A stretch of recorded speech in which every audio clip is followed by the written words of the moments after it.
Assalamualaikum warahmatullahi wabarakatuh. Selamat siang, bertemu lagi di mata pelajaran kimia. Semoga teman-teman semua dalam keadaan sehat ya. Oke, hari ini kita masih membahas tentang materi hidrolisis garam. Pernahkah kalian menambahkan zat asam atau basa pada air di dalam gelas? Perhatikan gambar di atas, ada pasta gigi yang mengandung NaF dan ada obat yang mengandung CH3COONH4. Saat kita memasukkannya ke dalam air di dalam gelas, apakah konsentrasi ion larutan dalam gelas mengalami perubahan? Jawabannya adalah ya. Konsentrasi ion dalam larutan akan mengalami perubahan saat ditambahkan zat asam atau basa. Mengapa? Karena senyawa yang ada di dalam zat tersebut akan terurai menjadi ion-ionnya. Kemarin kita sudah belajar bagaimana reaksi hidrolisis terbentuk. Oke. Terbentuknya reaksi kesetimbangan ion dalam garam yang terhidrolisis itu dibagi menjadi 4. Yang pertama, garam dari anion asam lemah dan kation basa kuat. Yang kedua, ada garam dari anion asam kuat dan kation basa lemah. Dan yang ketiga, ada garam dari anion asam lemah dan kation basa lemah. Dan ada garam dari anion asam kuat dan kation basa kuat. Untuk mempelajari lebih lanjut tentang materi hidrolisis garam, kalian harus sudah mengetahui apa saja zat asam dan basa beserta reaksi ionisasinya. Tabel tersebut merupakan contoh beberapa asam kuat dan asam lemah beserta reaksi ionisasinya, dan tabel basa kuat dan basa lemah beserta reaksi ionisasinya.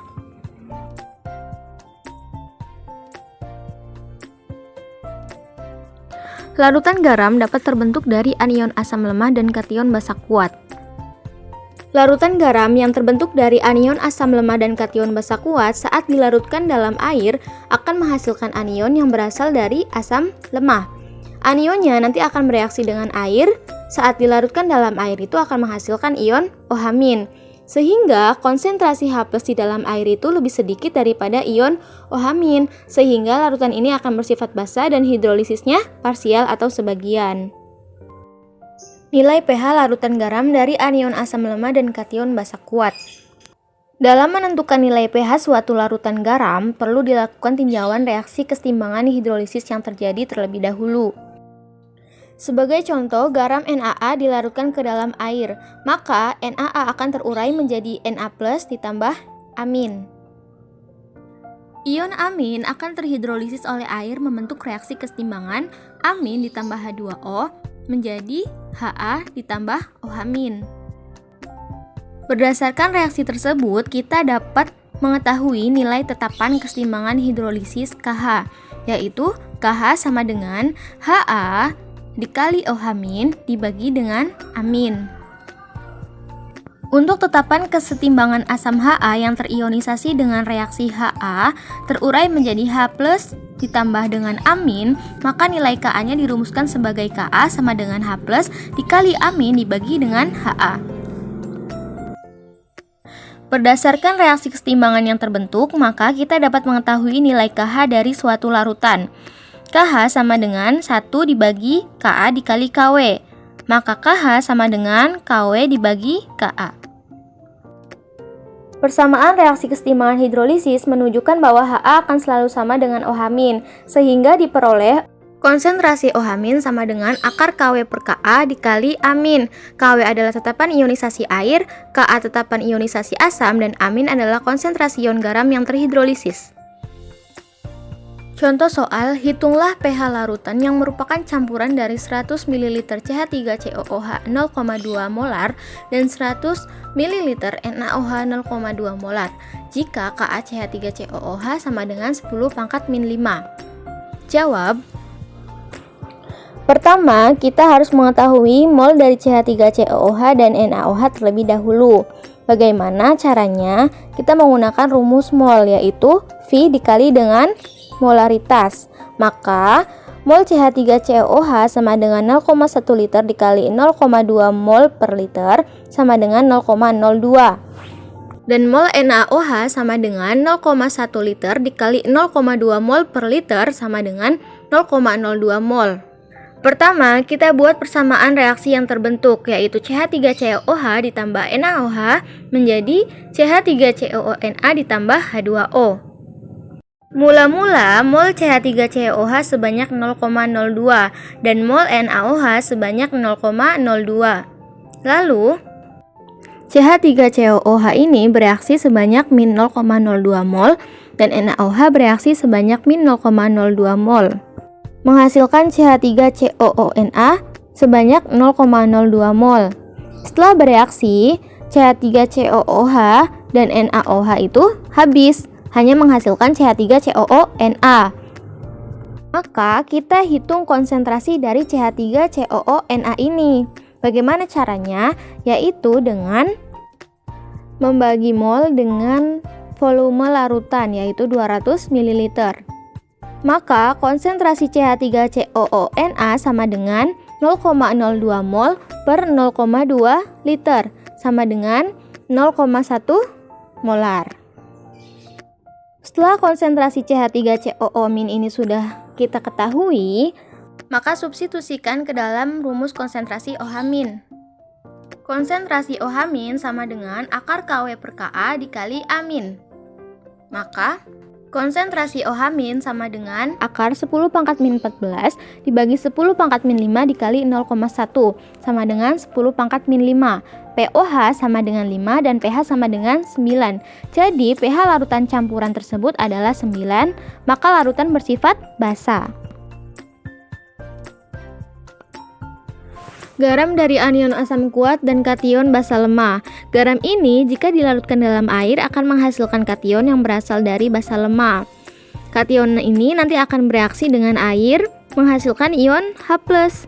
Konsentrasi H+-nya ini nanti akan lebih banyak dari konsentrasi OH-, sehingga larutan bersifat asam dan hidrolisisnya sebagian.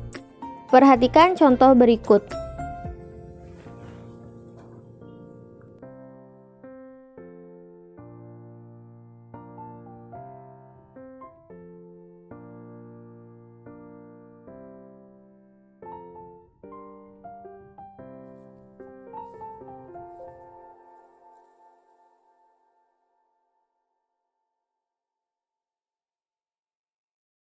Nilai pH larutan garam dari anion asam kuat dan kation basa kuat dengan cara yang sama akan diperoleh nilai tetapan hidrolisis KH sama dengan 1/Kb dikali Kw.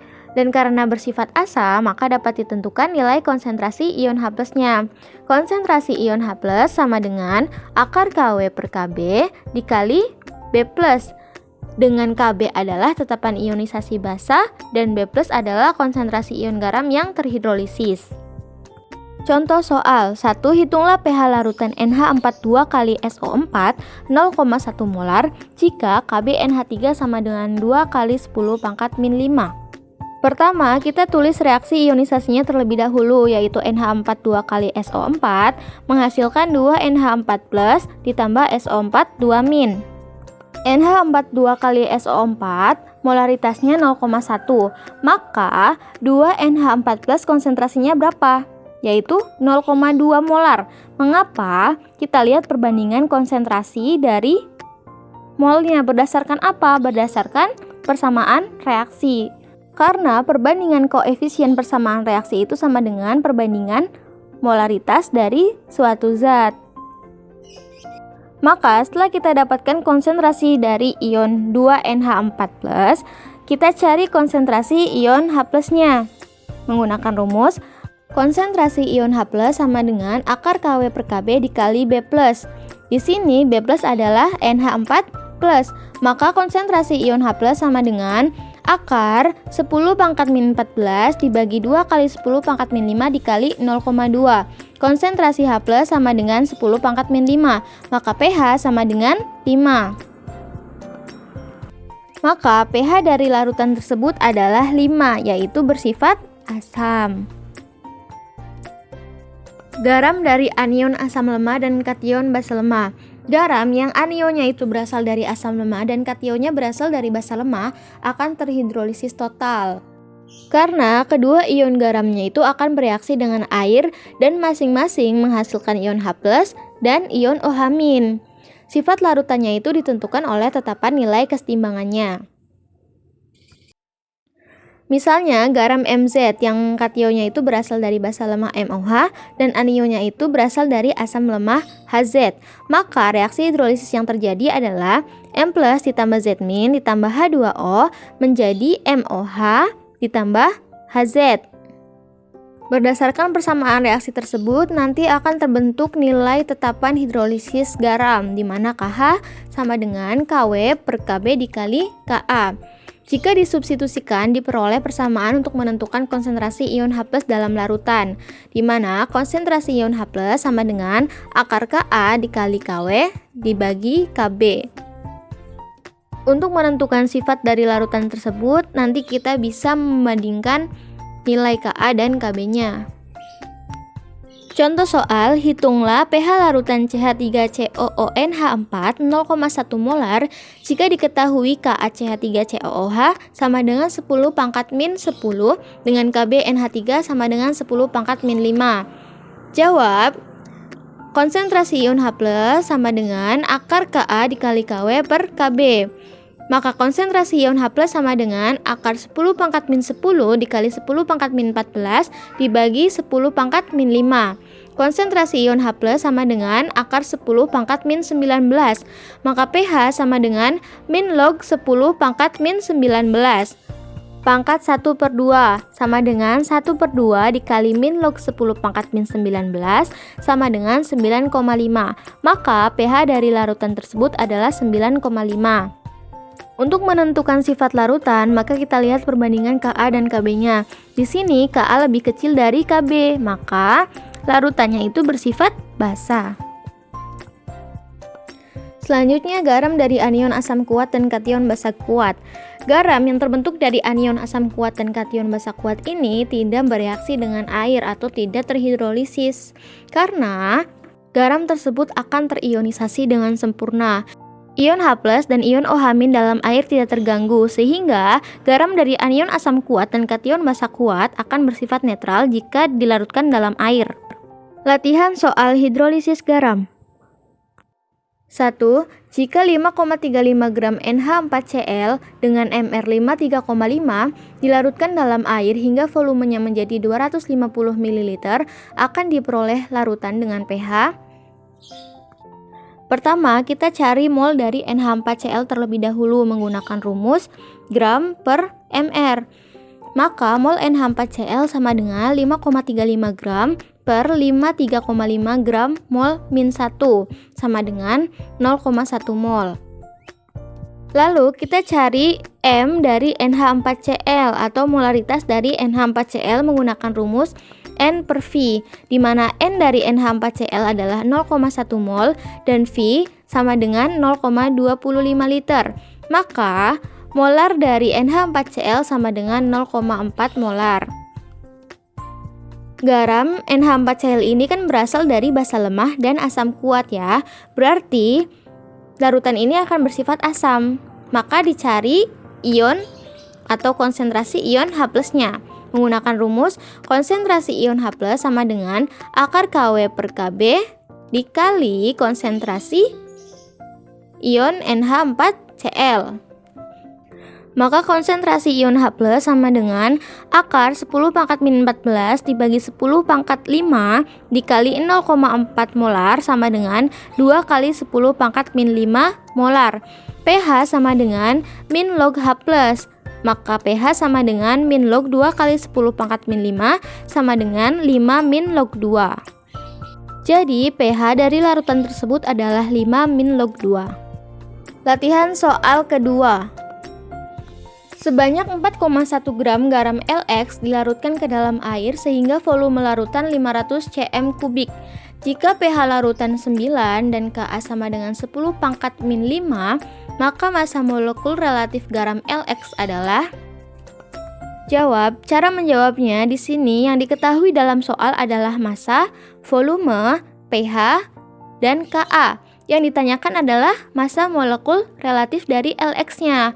Maka pertama kita harus mencari konsentrasi OH-nya. Caranya menggunakan rumus pH, yaitu pH sama dengan 14 min pOH, di mana pH adalah 9, maka 9 sama dengan 14 min pOH. pOH sama dengan 14 dikurangi 9 sama dengan 5. Maka diperoleh nilai pOH adalah 5. pOH rumusnya pOH sama dengan min log OH min. Maka 5 sama dengan min log OH min, sama dengan min log 10 pangkat min 5. Sehingga didapatkan hasil konsentrasi OH- sama dengan 10 pangkat min 5. Selanjutnya kita mencari konsentrasi dari ion Lx. Untuk mencari konsentrasi ion Lx, kita dapat menggunakan rumus konsentrasi ion OH- sama dengan akar Kw per Ka dikali Lx. Tadi kita sudah mengetahui bahwa konsentrasi OH- adalah 10 pangkat min 5. Maka 10 pangkat min 5 sama dengan akar 10 pangkat min 14 dibagi 10 pangkat min 5 dikali Lx. 10 pangkat min 5 dikali 2 sama dengan akar 10 pangkat min 14 dibagi 10 pangkat min 5 dikali Lx pangkat 2. 10 pangkat min 10 sama dengan 10 pangkat min 14 dibagi 10 pangkat min 5 dikali Lx. Maka Lx sama dengan 10 pangkat min 10 dibagi 10 pangkat min 9 sama dengan 10 pangkat min 1. Didapat hasil dari konsentrasi ion Lx adalah 10 pangkat min 1. Untuk mencari massa molekul relatif dari garam Lx, kita dapat menggunakan rumus dari molaritas, di mana molaritas sama dengan N dikali V, atau M sama dengan gram per mR dikali V. Maka 10 pangkat min 1 sama dengan 4,1 gram per mR dikali 0,5 liter. 4,1 gram per mR sama dengan 10 pangkat min 1 kali 0,5 liter. 4,1 gram per mR sama dengan 0,05. Maka mR sama dengan 4,1 dibagi 0,05. mR sama dengan 82. Jadi, massa molekul relatif dari garam Lx adalah 82. Itu saja pertemuan kita hari ini. Terima kasih atas perhatiannya. Selamat siang dan sampai jumpa.